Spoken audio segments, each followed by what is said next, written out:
بسم اللہ الرحمن الرحیم۔ پشاور کی عدالت کے اندر جج کے سامنے توہین رسالت کے ایک ملزم کو گولیاں مار کر جہنم واصل کر دیا گیا۔ یہ واقعہ حکمرانوں کے لیے لمحہ فکریہ اور حکمرانوں کے انصاف کے قوانین پر عدم اعتماد کا اظہار ہے۔ اب تک جو حکمرانوں نے طریقہ اختیار کیا وہ یہ ہے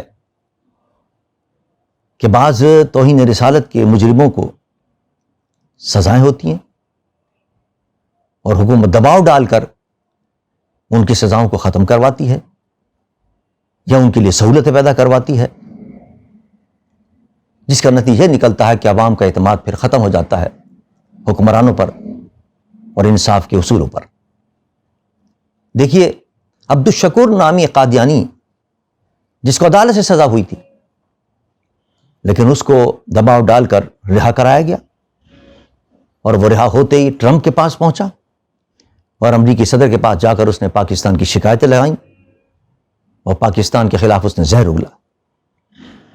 قوم یہ دیکھ رہی ہے کہ آپ کس طرح سہولتیں پہنچا رہے ہیں توہین رسالت کے مجرموں کو۔ پھر آسیہ مسیح کو رہا کرایا گیا،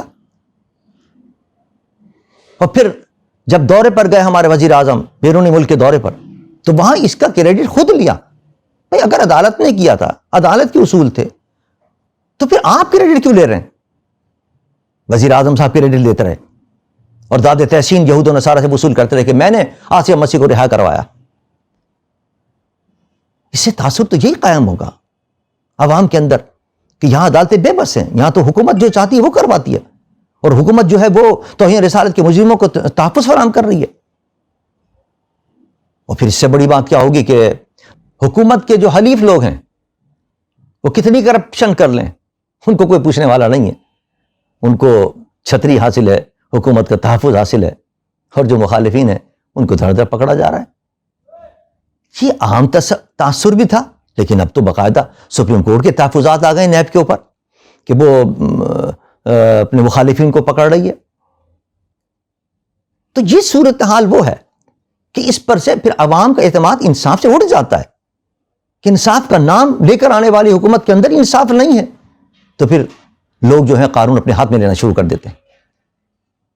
حکومت کو چاہیے کہ وہ قانون کی حکمرانی قائم کرے اس ملک کے اندر، تو کسی کی ہمت نہیں ہوگی کہ وہ قانون کے ہاتھ میں لے۔ اس قسم کے واقعات دلیل اس بات کے کہ حکومت پر سے اعتماد عوام کا اٹھتا جا رہا ہے۔ جھوٹے انصاف کے باتیں کی جاتی ہیں جس کی وجہ سے انصاف پر عوام کا اعتماد ختم ہو چکا ہے۔ یہ اپنی مصلحتوں سے نکلیں، پارٹی مصلحتوں سے نکلیں، قانون کی حکمرانی قائم کریں، تو مجھے یقین ہے کہ اس قسم کے واقعات نہیں ہوں گے۔ لیکن اگر حکمرانوں نے ناموس رسالت کے دشمنوں کو اور توہین رسالت کرنے والوں کو تحفظ فراہم کرتی رہی وہ، اور ان کے لیے نرم گوشہ رکھتی رہی، اور قانون کی حکمرانی پاکستان کے اندر صحیح طریقے سے نہیں ہوئی، تو پھر یاد رکھیے اس قسم کے واقعات ہوتے رہیں گے۔ حکمرانوں کو چاہیے کہ پاکستان کے اندر قانون کی حکمرانی نافذ کریں۔ وما علینا الا البلاغ المبین۔